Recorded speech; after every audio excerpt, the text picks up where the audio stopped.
All right, hey, what's up, everybody out there? Hopefully, you can hear me. If you're in the if you're in the room, just give a chat to let me know that volume's good, everything is working.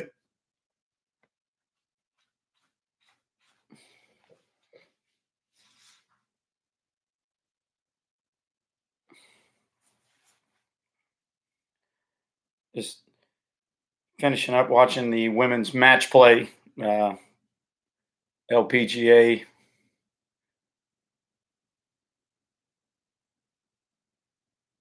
One of my other hobbies outside of one of my other hobbies outside of football is golf. So it's after spring season gets over and we get into the summer, I start to kick into golf mode a little bit. So hope everybody's doing all right out there. Hope everybody's having a good Saturday night. Thanks for joining us for a little conversation here.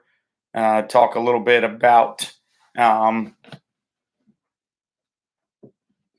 want to talk a little bit about zone coverages versus man coverages, and I'll tell you, give you a little bit of the reason why. Want to discuss it a little bit. So we are going into, or I am going into the sixth season now at the current high school that I'm at, and we have had some mediocre success. Had a couple of 5-win seasons, a 6-win season, but nothing great yet. No 8 or 9 win seasons yet. Got a good young group that I really like. So as we're working through the spring and we're now working going into the summer, as we always do, we put a big focus on our pattern match stuff, our quarters toolbox stuff, our two read stuff, our 3x1 adjustments, and um, what we're starting to find is it takes a long time to really iron out the the assignments. Every From a coverage standpoint, at least now we're not talking run fits yet. We'll get into that in a little bit, but from an alignment standpoint and a coverage standpoint, everything that you're doing is in a constant state of flux because when you're playing pattern match stuff, every version of the coverage can change based on what the offense does. So you've got to rep over and over again all the different scenarios that you are going through when you're playing those different coverages. So we probably had in the spring, we probably had uh, over 300 snaps of half line palms drills coverage, and really putting a ton of emphasis on the pattern read, the pattern match, and what we're doing, playing 4-on-3 to a side, and getting guys to understand where they are in the coverage and where they are based on what the offense does, and that's without even talking about run fits. That's without even really talking about coverage changes. That's without talking about formational changes. That's just working half line 4-on-3. Obviously, when you get into game scenarios, there's going to be several different formations that are going to require you to play different coverages, which are going to require you to have maybe specific run fits. And obviously, in high school football, what you're going to figure out real quickly is fitting runs is probably paramount to the amount of success that you're ever going to have as a high school football team, because most of the time in high school football, you're going to see probably 70% or higher run game. So we've got to put a lot of onus on stopping the run, fitting runs, being able to read blocks, being able to take blocks on, being able to spill when we need to spill, being able to have secondary and second and third level players that understand how to fit certain schemes if we're going to send the ball to the perimeter. So what we battle, or at least what I battle every off season around this time is, what if we put more of an onus on playing more man coverage deals, which obviously are easier to line up to. It's a lot easier to play different formations when you're playing them in man coverage deals. It's a little bit easier to get your kids to line up. Whether or not the execution of man coverage is easier or not, or easier or not, can probably be debated by a lot of people. Um, and then whether or not you can fit runs in man coverage can probably be debated by a lot of people. But the idea behind it would be taking the onus off of different coverages, different pattern reads, different alignments, 3-by-1 adjustments, and putting the onus on lining up and playing fast physical football, which, I put a question out there on Twitter today, and one, the question that I had asked was, when it comes down to the scheme that you're trying to teach, what's more important, your ability to teach the scheme or the player's ability to learn or execute the scheme? And obviously, I knew I would get a lot of different answers within that question, but the question was really based upon the idea that uh, whatever scheme you want to play, regardless of how good you may feel about teaching the scheme, at this point, I feel pretty confident that I understand how to play our quarters concepts. I understand how to play our pattern match concepts. And I feel pretty good about our ability to teach those concepts. But at the end of the day, it's the player's ability to understand the pattern read, pattern match stuff. How easy do they understand it? And then at the same time, how quickly can they process information to be able to play fast? Obviously, which play fast football is it's the business name. It's everything that we go by, and we've talked about this before. Play fast football doesn't always mean the tempo. It doesn't always mean playing 100 miles an hour. What it means is being able to clear your mind of all doubt in assignments and being able to just focus on seeing something and playing with a clear mind and freeing the body up to play fast, because we have some good football players. We have some good skill players on the back end. We have some good linebackers. Uh, but the ultimate or the penultimate, situation is being able to get those kids to play fast and physical football. So if we backed off of some of our pattern read, pattern match stuff and got into a situation where we played more man. So when you talk about playing man coverage, you got to understand it doesn't necessarily mean sending 6 and playing 0. There's ways to send 4 and play man coverage with cut players. You can play one rat with one low and one high player. You can play, man under 2 deep with safeties that could be aggressive in the run and then, possibly be deep half players.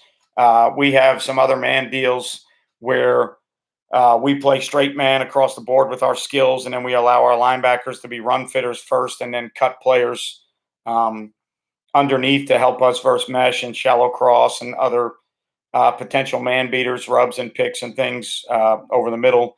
So, obviously you can send 5 and play man free or, any version of man coverage that you want from sending 5. Then you could send 6 and you could play 0. You could play peel, where you're peeling edge blitzers, especially versus 10 personnel, where you're peeling edge blitzers and playing with a free safety.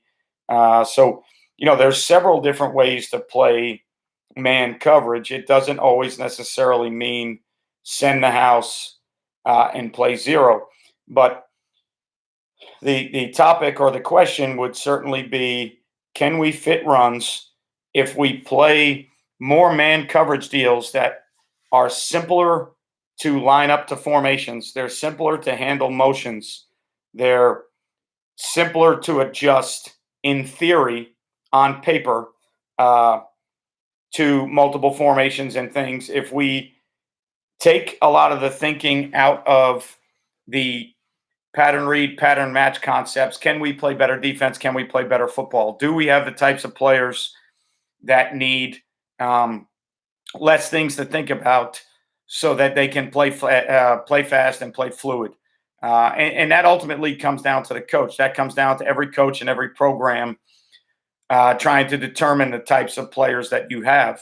And I think there's some places where, in some clientele where man coverage is probably a better deal. I think we're somewhere in the middle of that. I think we certainly have some players that understand what we want to do and what we're trying to do.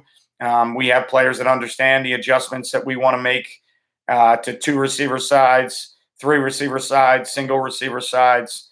We have players with the ability to play the things that we want to play. But as we get ready for the summer, it's always something that I debate with the players that we have.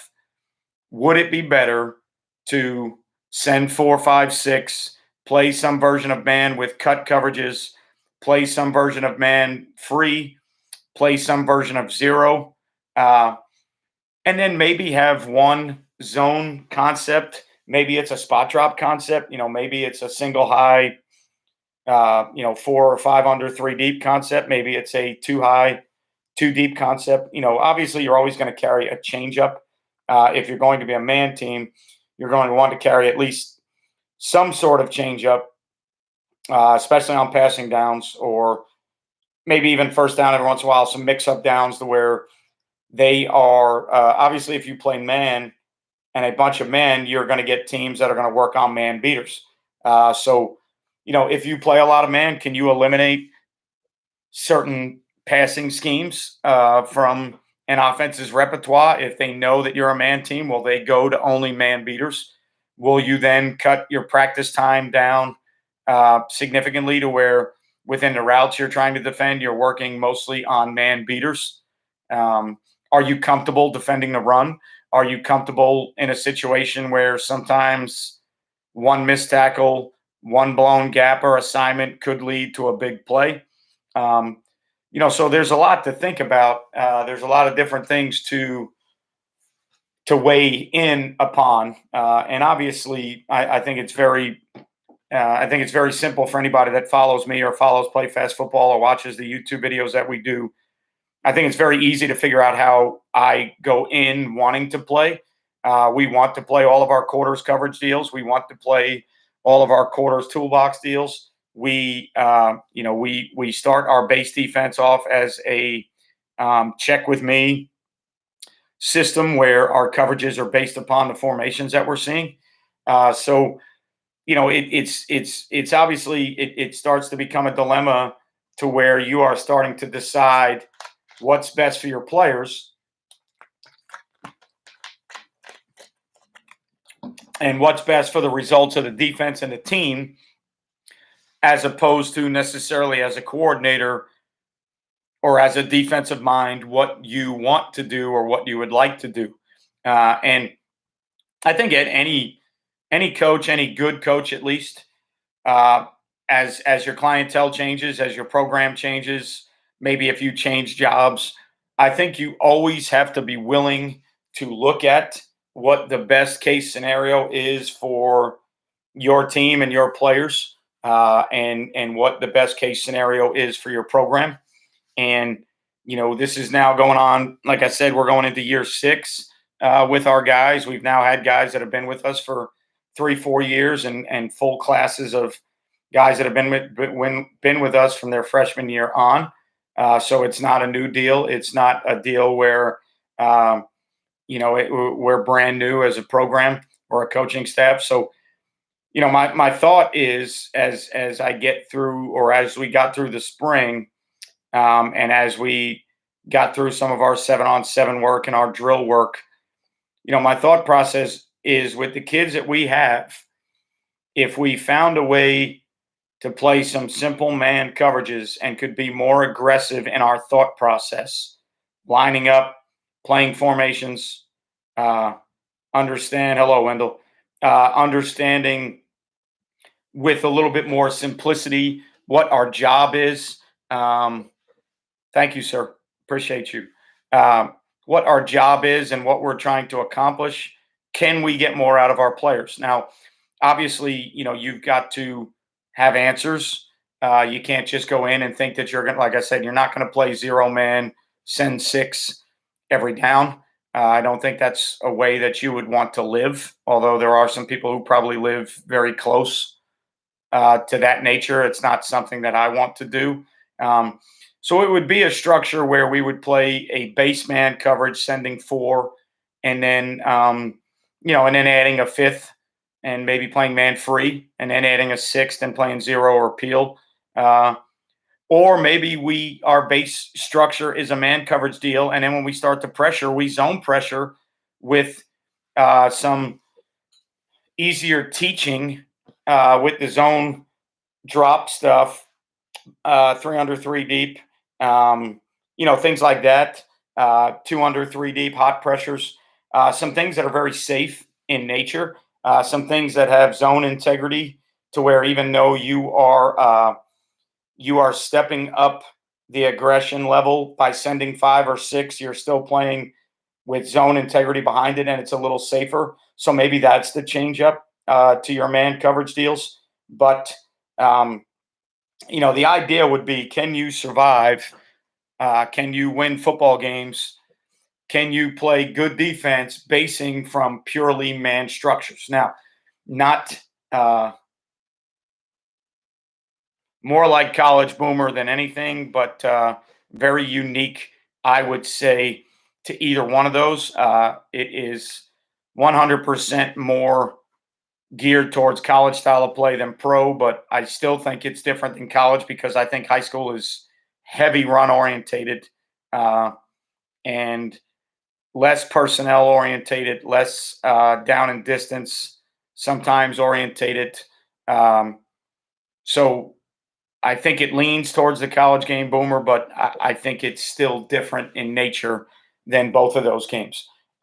So can you go in and again, what'll happen and where you'll have to, at least for us, we would have to figure out where we then want to spend the majority of our time.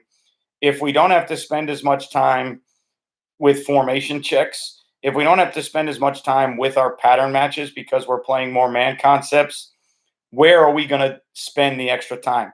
Are we going to spend the extra time working on the concepts of playing man? Are we going to spend the extra time on tackling? Are we going to spend the extra time on block destruction? Are we going to spend the extra time on different blitz patterns because we have more time now? So what would end up happening, in my opinion, at least as a coach, would be you would free up a little bit of your practice plan and you would create a little bit more time.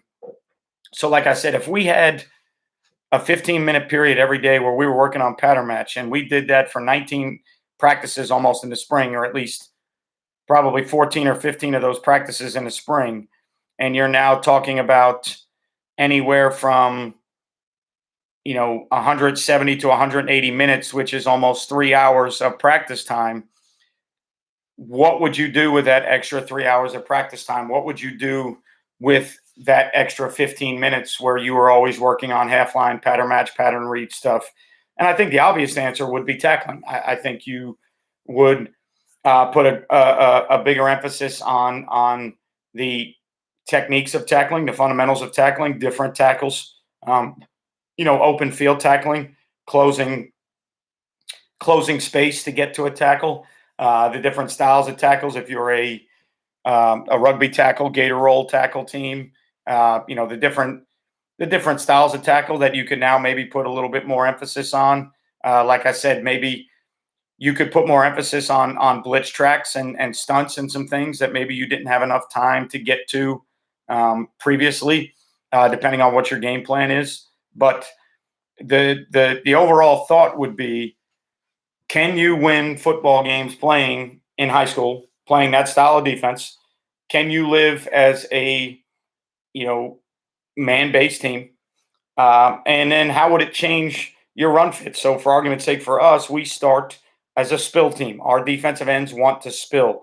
We want everything to go to the perimeter, east and west, and we want guys to run to the perimeter. And then we want force players that when the ball gets out there, we want people to set the edge and turn it back to where all the help's coming from. But we want to eliminate vertical entry. We want to eliminate vertical seams in the running game. If you become a man-dominated team, good evening, Nathaniel.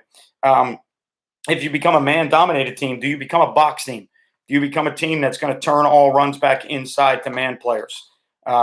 If you have safety help coming from inside out or whatever your man coverage structure may be, that's where the slight nuances and changes and sophistications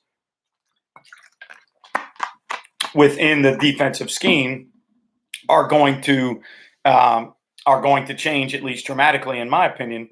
Your system of supporting runs, your system of where you're trying to send runs may change drastically. So it's one of those deals where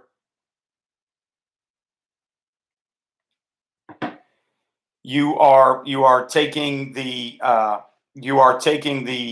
talent level on your team. You're taking the approach to what you're trying to do, and you're trying to fit a system around players that you have to get you to win football games. Because ultimately, that's the goal. You're trying to win football games. And as a football coach, I think we're all trying to use the knowledge that we've learned throughout our career, the knowledge that we've learned in the offseason. We've talked the last time we did live, and on some of the videos I've done, we've talked ad nauseum about how the pandemic might have possibly hurt some programs or some coaches because there was too much knowledge out there. There was too much information out there. Guys were trying to do too much within their system because they learned so many things that in the pandemic, in the clinics, and the Zoom talks, that they want to now put all those things in, and maybe all those things don't fit. Just because you know them, or just because they're good on paper, or just because they're good on a legal pad when you're taking notes, that doesn't mean that they're good necessarily with your players and within your scheme. Coach at a smaller school, DC was going to Ohio, or DC was all about man coverage and keeping it simple for our guys. So we won 3-0 for pretty much the whole year. Yeah, I think we see a lot of teams that do it. We see teams that base off of man structures, and whether it be, a lot of man free or zero structures, we certainly see it. I don't think we would base from a man free or zero deal. I think we would probably base from sending four, whether it be an even front or an odd front sending a fourth. I think we would base from sending four and playing some type of deal where we have two safeties that are extra in the run game, and then we are going to cut. They're going to cut the passing game where we want, need, or place them, whether it be one rat, one low, one high, whether it be man under two deep.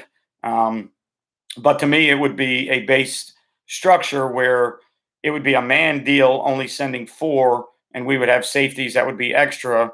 We then would progress to sending five and probably be playing man free, or again, I think a great changeup and probably a lot simpler to teach than pattern read, pattern match would be going from man-dominated schemes to a very simple vision and break 3 under, 3 deep, where you can play with zone integrity. You can play with zone eyes. You could still get aggressive and attacking in nature by sending five and coming up with different paths for those five guys to pressure offensive linemen, to pressure run games. But a good changeup to man coverage may be a very simple 3 under, 3 deep. Now, whether or not you chose to match, carry, deliver that 3 under, 3 deep, the thought process to me, or at least for me, would be if I don't want to teach or spend a lot of time teaching pattern match principles, when we then went to zone pressure, we would not match, carry, deliver, or pattern match. We would play those zone pressures with a vision and break, more simplistic outlook to the zone pressures so that we could spend more time teaching the things we wanted to teach and not have to get. I think if you're going to play 3 under 3 deep match carry deliver, which obviously lends itself very, very nicely to rip Liz match one high principles. I think if you were going to do that effectively, the match carry deliver is a pattern match deal that takes time and takes effort. If we were going to get away from our quarters toolbox pattern match philosophy and get into more of a man philosophy, I would think that when we pressure, if we want to break our man coverage principles or throw that quote unquote change up at the offense, I would think it would be a simplistic zone to where it would be spot drop, cover three, maybe some spot drop 2 deep, or things where our guys can very simply get to areas on the football field, hook curl, curl flat, maybe flood zones underneath, doing things that are very simplistic in nature simply because the whole philosophy behind what you're trying to do by going to man coverage deals, if you're trying to make things more simplistic for your players so that you can play faster, I don't think you then want to come up with exotic matching zone pressures. Otherwise, you might as well just teach your normal pattern match deal as your base defense, because if you want to get that involved with the matching of patterns, let's face it, if you match patterns correctly, you're going to take away throwing windows. There's going to be, when done correctly, there should be tighter windows and less grass for players to catch the football. When you spot drop or zone drop, good football teams are going to find ways to get guys open. So there's going to be more guys open, and that's always going to be the problem in the offseason. In the offseason, when you're dealing with 7-on-7 and a lot of passing game scenarios, can you, if you are man and then spot drop or country cover 3 or spot drop cover 2, can you, if you give up more completions in the offseason, can you live with yourself knowing that when you go in to game scenarios and there's going to be pressure on the quarterback and they have to block D linemen and there's actually pads on it, receivers have to worry about getting hit. Can you be confident in the fact that if you're giving up more completions and more room, grass, so to speak, in your 7-on-7s in the summer, can you be comfortable knowing that when the game goes 11-on-11, those things are going to be harder to execute for the offense? I think a lot of offenses throw the ball well in 7-on-7. I think a lot of quarterbacks throw the ball well in 7-on-7. I think there's a lot of great theories that look real good in 7-on-7 when there's no protection, when there's no pass rush. And I think all that changes when bullets fly and the game goes live. So you would have to be comfortable in the offseason understanding that your 7-on-7 work against yourself, against other teams, is probably not going to be as successful maybe as it was when you were pattern matching. But at the same time, you're working towards a bigger goal. So zone defense with a mixture of man, but we have more emphasis on zone. Cover 2 and cover 3 are the main goals. I'm a fan of the mixtures.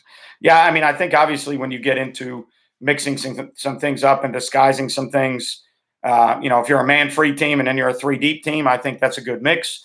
If you're a quarters-based team or a 2-high team or a cover 2 team that can then spin to man coverage, I think it's a good mix.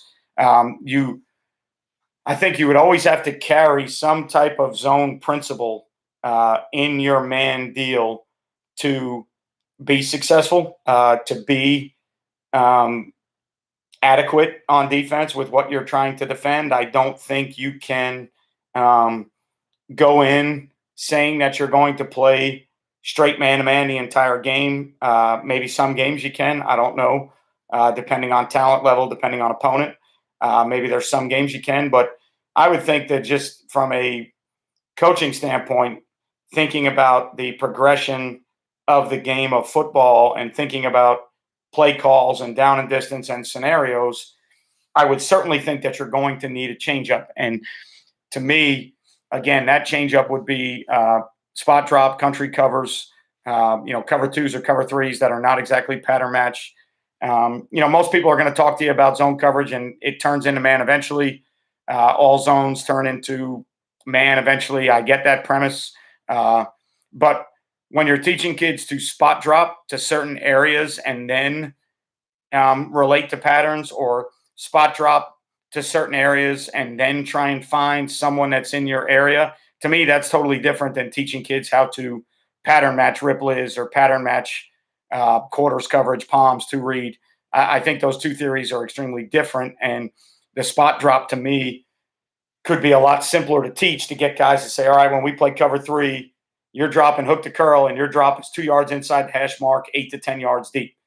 And you could put cones out and you could put landmarks out and you could get your guys to drop to the landmarks. If you're an odd front team with all the tight front stuff that's going on, maybe you're dropping 8, so now maybe you're playing 5 under 3 deep and you're more aggressive in your pass coverage, less aggressive in your pass rush. Because again, to me, let's face it, pass rush in high school is probably a secondary thought. It's probably on the back burner. The teams that play tight front stuff in college have to always be willing to find a way to add to their pass rush, because with 4 eyes inside of tackles, if you're only rushing 3, you're probably not going to effectively pressure the quarterback. So you have to look at playing either the mint front stuff and adding a 4th guy off the edge, or adding a Mike linebacker or a backer away from the back that is not in the coverage or is not involved in the push of the coverage. Maybe he's an add-on late. But you're always going to have to think about doing something like that, because to feel like you can pressure the quarterback adequately with 3 rushers is probably not a realistic thought. If it is, you probably have a very good football team. But if you were going to drop 8, then obviously flooding out zones and having 2 hook to curl players that drop just inside the hash marks and 2 curl flat players that drop to the top of the numbers, and then a guy that drops right over the goalpost. Now you've got a bunch of different things covered, and now you can pass some routes off, because your hook curl players, not only do they have another hook curl player, but they have an inside hook player. So they become, depending on the formation, you can almost flood it out to where on the strong side of the coverage, one guy can be in the curl, one guy can be in the hook, and you have everything covered. And then on the weak side, where it's 3-on-2, or depending on the routes that they're running, maybe you can play with a curl flat and a hook curl player on the weak side, but on the strong side, maybe it's a hook player, a curl player, and a flat player, and you have flooded the zone out. So again, it's just a thought. It's something that every year as we progress to this time of year, I think every coach is going to go through different thoughts on offense and defense about what they need to do. When we come out of our spring game, we played a very good team that was a state runner-up last year in 4A, very big and physical up front, very good running back, very well coached.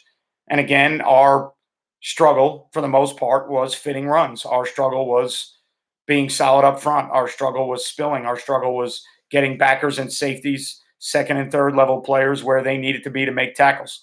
So again, it's a deal where we still struggle with all the same things that we've always struggled with when we've not been very good.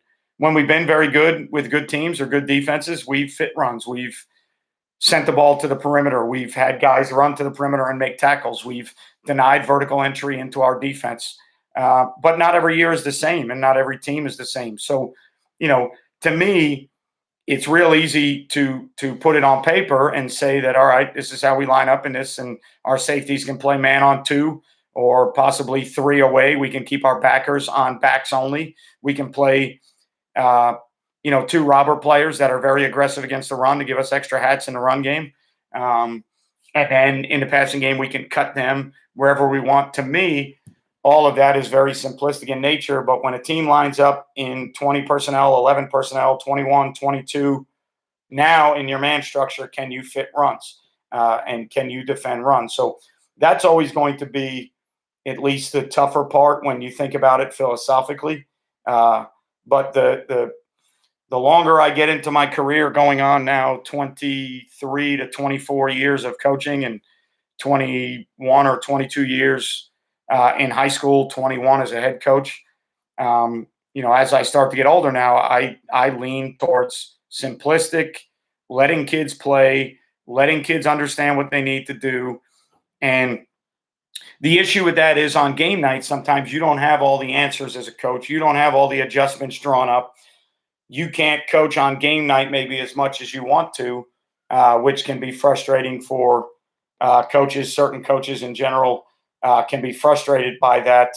And it's a matter of, can you live with that, and is it good enough? And you'll never know. Like, we won't know if I decide to make that change. I won't know if it's good enough until the season starts. I won't know if it's effective enough, because how you defend your offense, or a scout offense in general, or an offense maybe that's not as talented as the teams you're going to play during the season, that's always going to look different. If other teams run a scheme that you can't replicate, they're always going to run it faster. They're always going to run it better.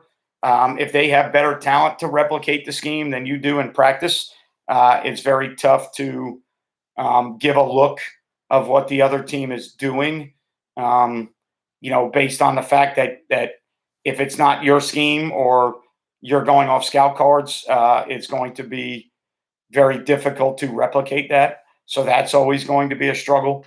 But,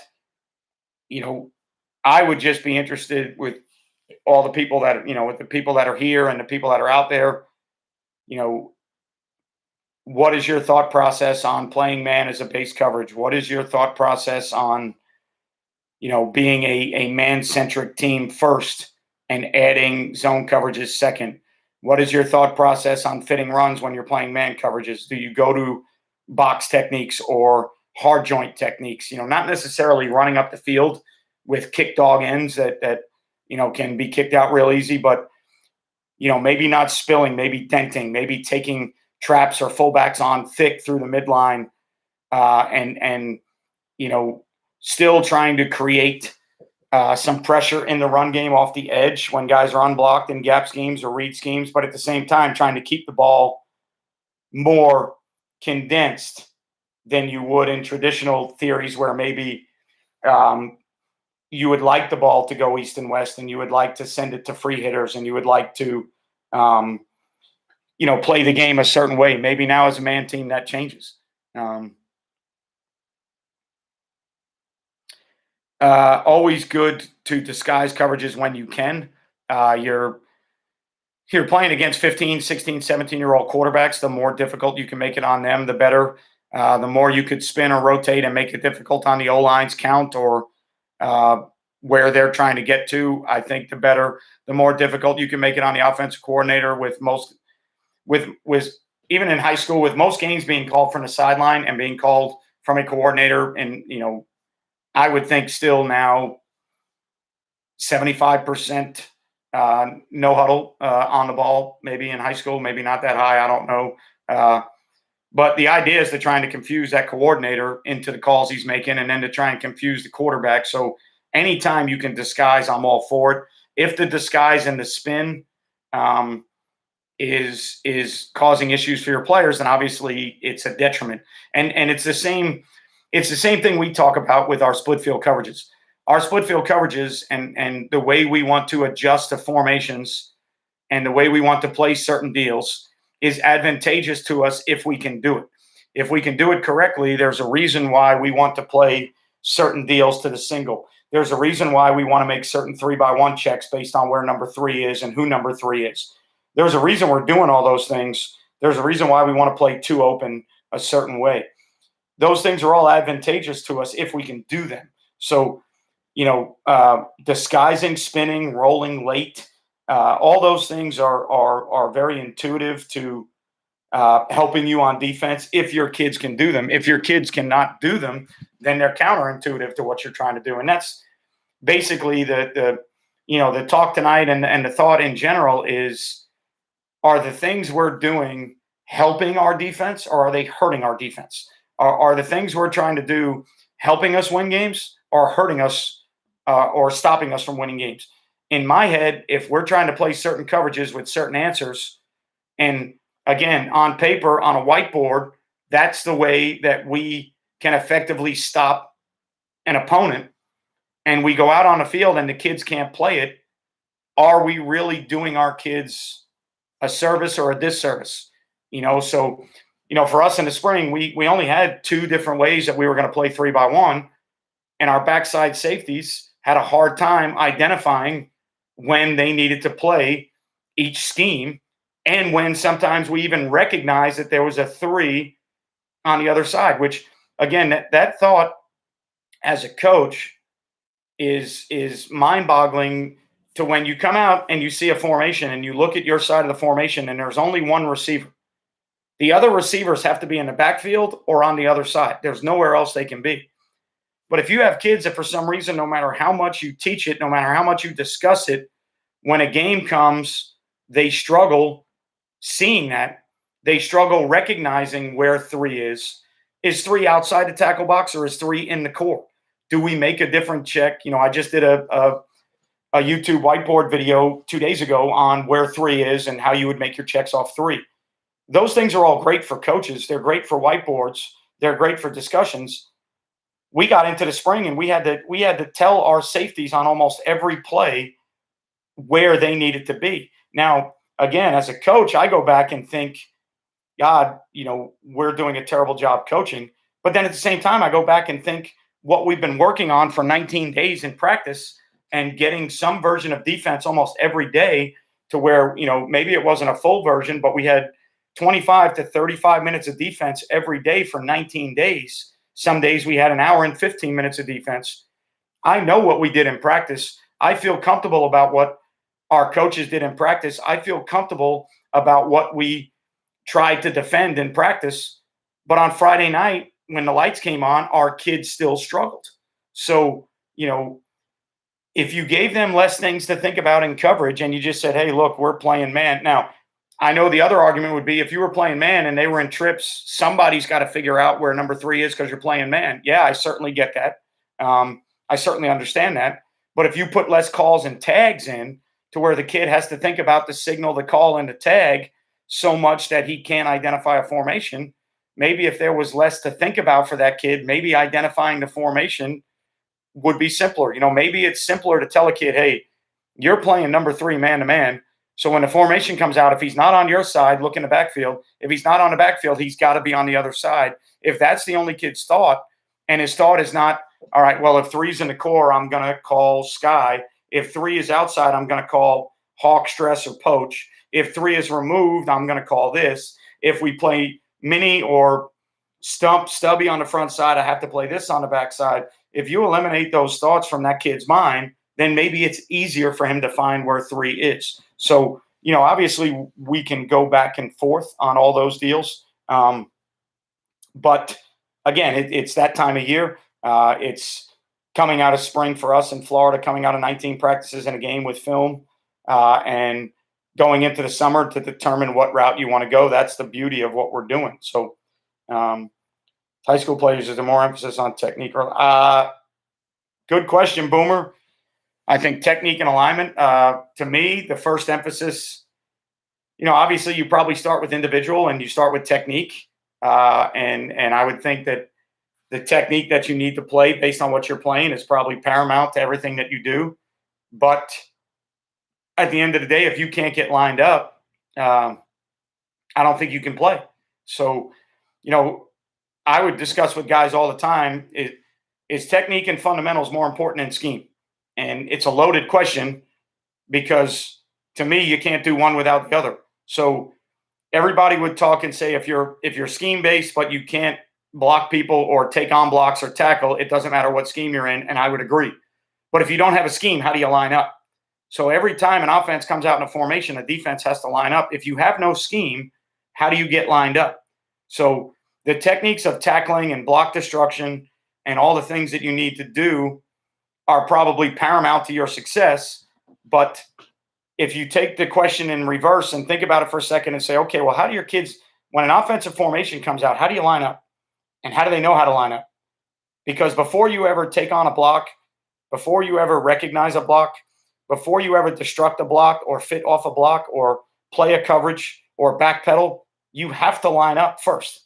So to me, alignment is probably as important as techniques and fundamentals, because you can't use techniques and fundamentals unless you get lined up. That's just my opinion. Now, in saying that, Boomer, what I would tell you is that's part of the discussion when I think about it or I talk about it with my coaches or players, or if alignment can become easier because of we're playing something simplistic and now we can spend more time on techniques and fundamentals, then maybe for argument's sake, we'll be better with the techniques and fundamentals because we're spending more time on them because we're spending less time on the X's and the O's. So that's always something that you could take one way or the other.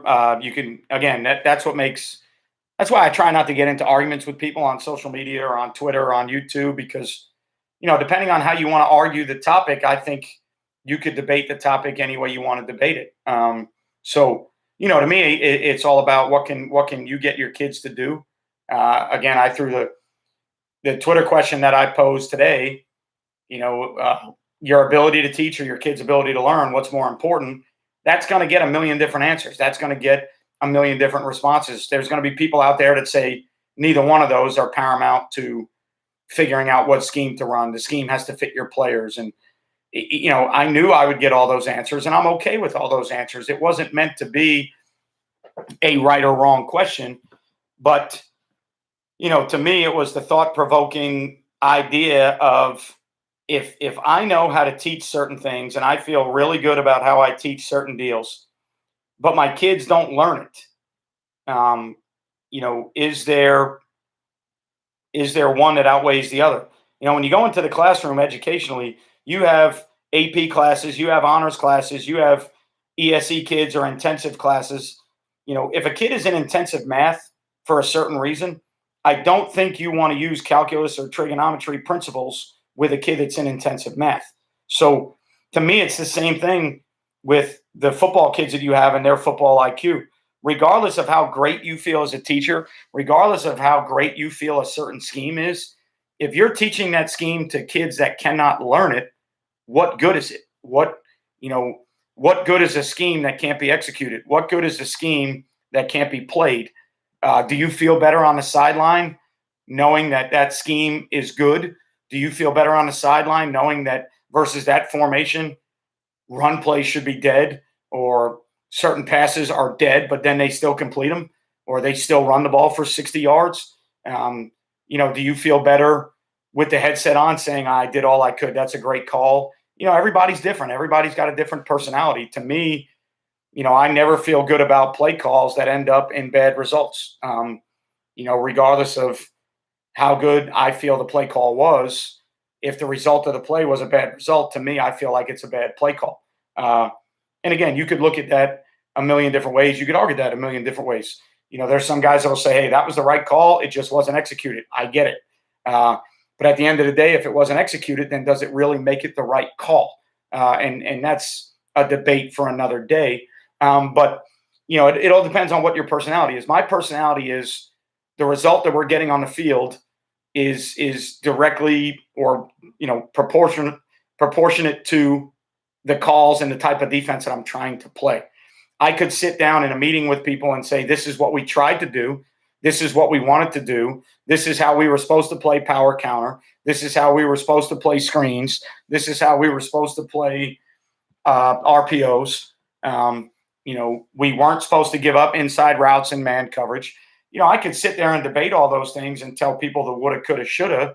But when the game film goes on and those things happen, is it really good to sit there and chalk it up and say, well, good call, bad execution, the players just can't do it? I can't live. Football is always going to be based on talent. Football is always going to be based on, or wins are always going to be based on your talent level and the talent level of your opponent. You could obviously schedule yourself into more wins. You could schedule yourself into less wins. Some people would say that I'm guilty of scheduling ourselves into more difficult situations, like I did in the spring, playing a state runner-up with a team that was 4-6 last year. And that's fine, because at the end of the day, as a head coach, you know what you're trying to do. You have to ignore outside distractions and outside noise and stay focused to the task at hand of what you're trying to accomplish. But if you look at let's say college football and you look at the best one double A teams in the nation, they're going to have a chance to beat a lot of one A teams. But if the one double A national champion had Alabama, Clemson, and Ohio State on their schedule, would they be 10-1 or 8-3? What are the chances if they're playing Alabama, Ohio State, Clemson, or the top five Division I programs in the country as a top five Division I double A program? What are those results going to be year in and year out if those are the games that they're playing? So, obviously winning and losing comes down to talent. It comes down to players. It comes down to scheduling. You could certainly schedule yourself depending on the scenario and the scheduling system in your state that you're in. If you've been down and there's people that want to play you that aren't as high quality programs, then you could probably do a decent job of scheduling yourself into a few more wins. Does that make you a better program? I don't know. Does that build success for the future? I don't know. If you're winning more games, are more kids at the school apt to come out for the team? I don't know. Most people would say yes. If you're winning games, does that make it more apt for junior high kids in a state like Florida where it's open enrollment, they can go where they want? If you're winning more games on paper, does that make it easier to get kids to your school? Maybe. But based on your district, the district that we're in, I have two of the best teams in recent history in the North Florida area in my district. I don't think I can sugarcoat my schedule and then go ask my kids to play those teams and think that I'm going to get a decent result. At some point, I need to see talent that is similar to that talent. So by the time I get to those games, even if those other games didn't go the way I wanted them to, by the time I get to those games, my kids are a little bit more used to the size, the speed, the physicality of that game, and maybe we can get a better result. If I sugarcoat the schedule and then I go play these teams that are 6'4", 290 across the board with 5 Division I players, yeah, maybe I had a few more wins going in, but if my kids have never seen that size or that speed, did I do them any good at all? That's always going to be a debate as a head coach that you have to look at. I mean, the toughest part with execution is always going to be, is it execution from a technical fundamental standpoint? Is it execution because you're not teaching it well? Is it execution because you're not doing a good job in practice, with your practice plans, working on certain things? Or is it execution because the other kid has 15 offers to Division I schools and you're playing with a kid that is not going to play college football? Is that an execution deal or a talent deal? I think that's the hardest part in high school football to understand. But of the guys that are still in the chat, how many of you play exclusively man? Do any of you, besides the people that have commented, play exclusively man? Do you think that man coverages are more simplistic and you could play a little bit more free of thought, at least? What are your opinions on the deal? What do you guys play on defense? What do you think should be the deal on defense? What do you see on offense? What do you guys, depending on where you are, I don't know where you guys coach or what you see. What do you see on offense? Can you get away with it? Do you have to, can you get away with playing simplistic zones and, zone eyes and 8-9 guys on the run because you see all runs? I mean, that to me is paramount to what you're trying to do as a programmer, as a coach, is defending the things that you need to defend to win games. That's the thought we're at right now. That's where I'm at with what we're trying to do right now. As we spent all our time in the spring and the last couple of days, 7-on-7 stuff, we've spent all our time building towards 3 high pattern match, playing a safety that's an extra linebacker that is pattern matching off of the release of number 3, playing our normal split field concepts, trying to add to our toolbox to the single side, trying to be able to play 4 different deals to the single side and working on it. In the spring game, we went in with only 2 ways that we were going to play the single side. And then as soon as the spring game ended, we went back to 7-on-7 stuff. This week, we added the other 2 or 3 ways that we wanted to play it, and we worked on that. We worked on extra. Hello, Mark. How you doing? We worked on other ways to play our pattern match deals. We worked on having different answers based on splits of receivers, all the things that we didn't work on in the spring, because in the spring we were worried about lining up correctly and executing the defenses that we wanted to execute. So um, Bay Area zone, we don't really play against run teams. The only run heavy team within the entire section, most teams. I wish we played spread passing teams. I would kill to play a schedule of spread passing teams. I think we would do much better. Um, Obviously, if they're very good throwing the football, it becomes really tough to defend in high school. But I don't think, at least, I mean, we're in the state of Florida, and I can be honest with you, there aren't a lot of people that throw the ball very effectively. Um, there's teams that throw the ball to dudes that are tough to defend. There's teams that throw 4 verticals into coverage, and it becomes dude on dude. But there's not a lot of teams where you look at the schemes and say that's going to be a pain in the neck to defend. They're going to put a lot of stress on the coverages we play, schematically, with what they do formationally and route concept wise. And I would take my chances with that, Jay, 100%. I would take my chances that, I would feel better with that than lining up and saying, here's run game 90% of the time. Go ahead and stop it. We're 6'4", 290 across the board. We're running gap schemes. Here it is. Stop it, tackle it, down in, down out, 4 quarters a game. I think when you throw the ball, somebody's got to throw it. You got to protect them.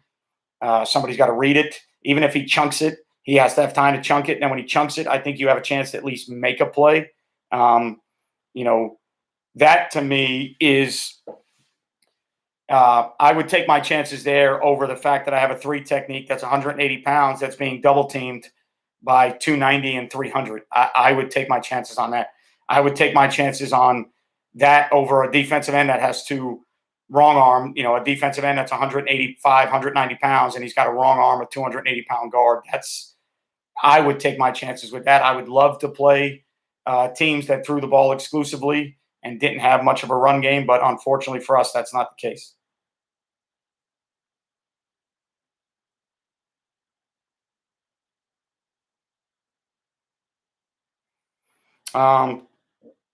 Yeah, I mean, I think you can obviously then dictate your personnel. You can play with extra DBs or do whatever you need to do. At the end of the day, if it's just guys going deep and they're chunking and you can't stop that, then you're going to shake hands and tip your hat at the end of the day anyways, because that just is what it is. But, that to me would be a little bit – I'd feel better trying to defend that. Let's just say that. But that's what makes coaching in football so interesting is, if there's 16 to 22 guys that are in this live chat listening, depending on where they are across the country or across the world, they're all going to face something different. They're all going to see something different.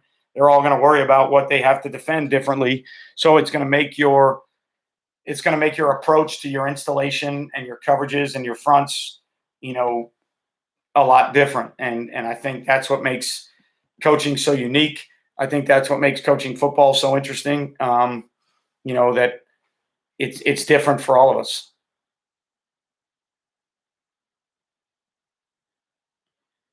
Frustrating me. I played and coached the line side of it, but was interested in learning about secondary wide receivers. Yeah, obviously, if you're bred into line play and that's all you've ever worried about and coached, then obviously the back end is something that can be intriguing that you're going to want to learn. Vice versa, if you've always been a quarterback or a receiver, the front end, blocking runs and seeing fronts. And we've had several discussions on the channel and on whiteboard chats about that and how sometimes even coordinators don't understand. As an offensive coordinator, if you don't understand run fits and you don't understand how teams are going to defend certain runs, you really can't. You can't draw up a practice plan. You can't draw up a practice cards if you don't know fronts and coverages and how that affects the fits and how guys are going to fit. So even from a coordinator standpoint, sometimes I think there's guys who played certain positions that don't learn enough about the other intricacies of the game to where they understand how and why that's affected. So anytime you can do that, anytime you can learn both sides of the ball, anytime you can learn the back end and the front end, Obviously, if you're a position coach and that's all you do, and your benefit to the program is coaching your position, well, then that's where you sink your teeth, and that's what you do. But if you want to learn more about the game, you've always got to study the other side of the ball, and you've always got to, um, figure out how the other side works, and then how the front end works and the back end works, and put all those things together. So,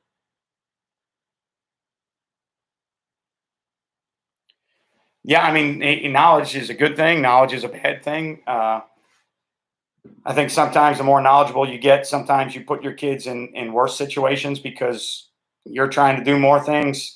But at the same time, I think the more knowledgeable you get, the better you can relate certain things to kids and let them know why you're doing certain things, to say, okay, when we play this coverage, the answer is this, and here's why, because the offense is going to try and do this, and we are weak against these things. So our answer needs to be this. That was one of the big points of emphasis for us in the spring, was trying to teach our kids the why of what we're doing.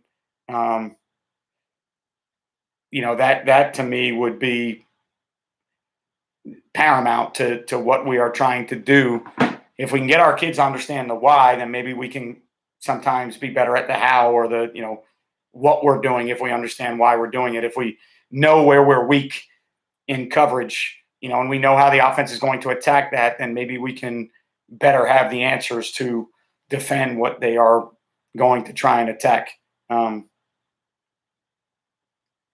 yeah, I wouldn't say I have a stream, Jay. I just, because I have a YouTube channel, I can go live whenever I choose to go live, and it depends on time of year and what I have going on and what I'm doing, and so that's why I always tell people that are subscribers to the channel to uh, turn your notifications on, so that when I do go live, I usually don't announce when I'm going live. I don't have a stream every Saturday night at a certain time.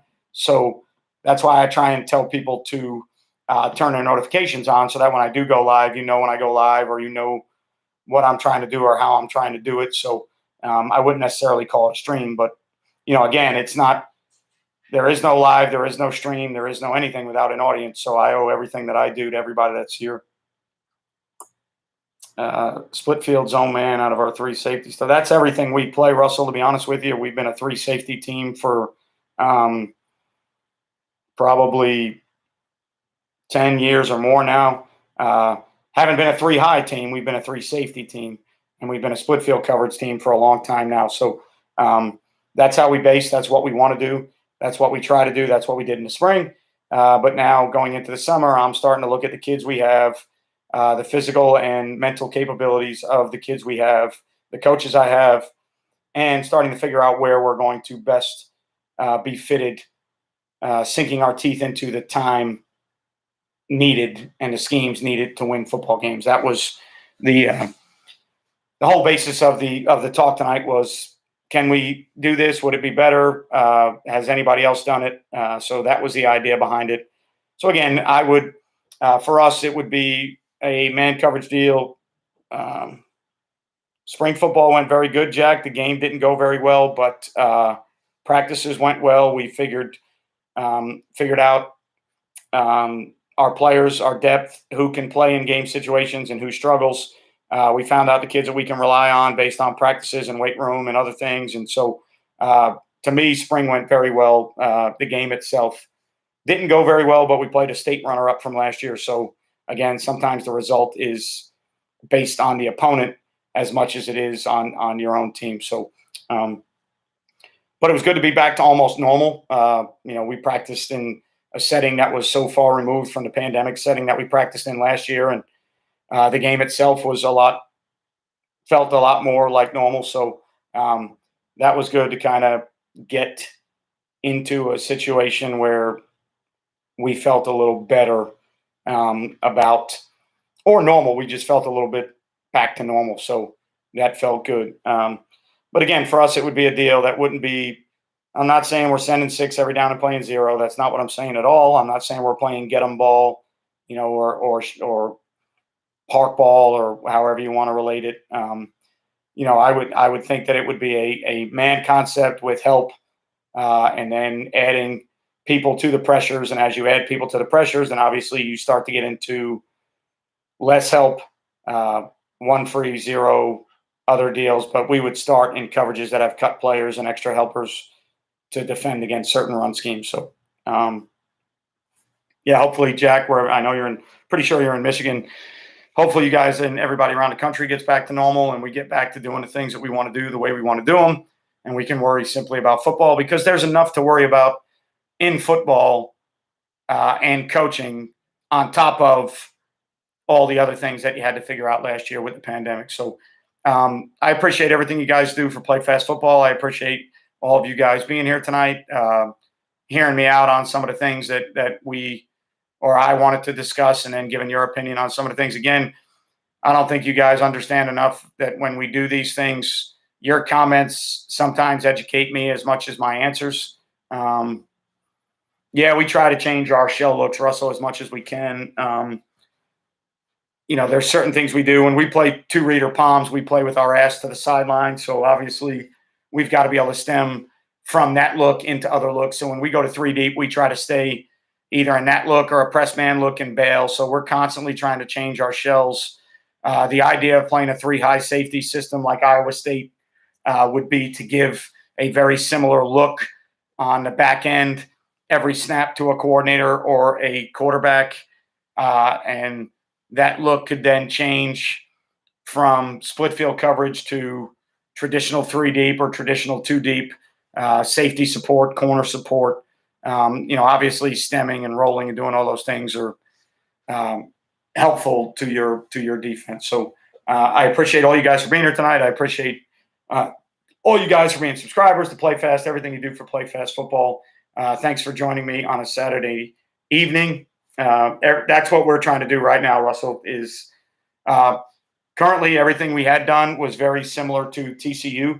We were a 4-2-5 team, and our coverage structures were very our terminology was not, but how we played was very similar to TCU. And now we're morphing into that Iowa State style, but I'm not sure if that is going to be the way we want to play or not. That was the whole idea for the discussion. So get ready for some more live stuff over the summer. I have more free time over the summer. I have more free time to do live conversations and topics and things. So every time you guys leave a comment, it educates me as much as my answers to you. So I enjoy reading all the comments, trying to answer all the comments, other people commenting and answering different people's comments in the chats, because I think it's educational for everybody. So have a great Saturday night. Have a great rest of your Memorial Day weekend. Yeah, they've been very good, Boomer. The question in high school would be, can you play that style of football versus 21, 22, 13, or, even possibly 32 or whatever the heaviest personnel? Can you defend all those runs with that system? That would be the question. But versus spread, air raid, Big 12 football, they've been very, very good. So obviously it's something that a lot of people want to look at. But thanks for everything you guys do. Thanks for following PlayFast. Thanks for following me. If you want to check me out on Twitter, it's Coach Mac 8740. Always posting stuff there. Sunday night, we do a chat at 8 o'clock, Florida high school football chat. It's hashtag FL. So it's hashtag FLHSFBCHAT. So if you wanted to follow that on a Sunday night, every Sunday night at 8 o'clock Eastern, we do that, and we ask questions, and people answer the questions. And anybody that uses the hashtag, you can see all the questions and all the answers. So that's another great way to use social media. So have a good weekend. Have a good Memorial Day weekend. If any of you are in the service or had family members that are in the service, thank you for what you do and what they did. That allows me and everybody in the football world to do what we do. So enjoy your weekend, whatever you're doing. Enjoy your time. Enjoy your downtime. If you've already graduated, congratulations. If school is over this week, congratulations. And let's get ready to have a great summer. All right, I'll catch you guys next time. Thank you so much. And remember, you won't play well until you play fast. See you guys.